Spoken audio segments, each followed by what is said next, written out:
सर्वांना क्रांतिकारी जय भीम, नमो बुद्धाय, जय संविधान। 3-4 दिवसापासून एक व्हिडिओ प्रचंड व्हायरल होतोय की बिग बॉसच्या शो मध्ये एका मुलीने तिकडच्या सदस्यांना जीवे मारण्याची धमकी दिली आणि ती सुद्धा तलवारीने।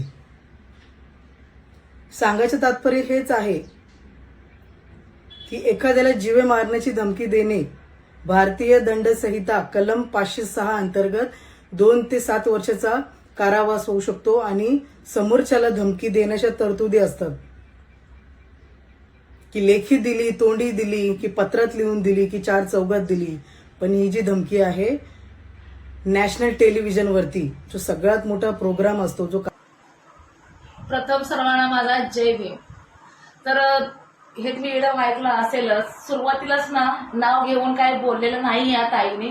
बरं जाऊ दे, पण कुणाला बोललंय आहे ते आम्हा सर्वांना माहिती आहे। आणि तलवारीची भाषा ते जी तू ताई बोलतेस ना ते चुकीचं आहे। दिव्या शिंदेने असं म्हटलं आहे का की मी तलवारीने मारून टाकेल अशी धमकी दिली आहे का?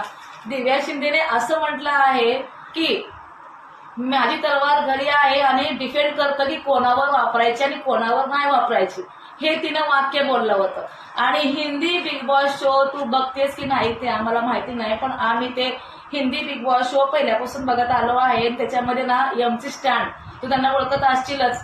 एमसी स्टँडनी पण बिग बॉसच्या घरामध्ये स्पष्ट बोललं होतं की मुंबईमध्ये राहायचं असेल तर तुझ्या घरातून उचलेल आणि मी मोठमोठ्याला मारून टाकलं आहे, असं स्पष्टीकरण बिग बॉसच्या हिंदी शो मध्ये एमसी स्टँडने केलं होतं। आणि तोच खरा विजेता ठरला आहे।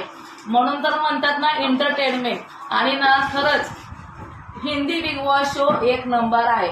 Marathi Bigg Boss show boycott आहे, समजलं का? आणि शेतकऱ्याची मुलगी तू आहे, मी आहे, आपण सर्वजण आहोत।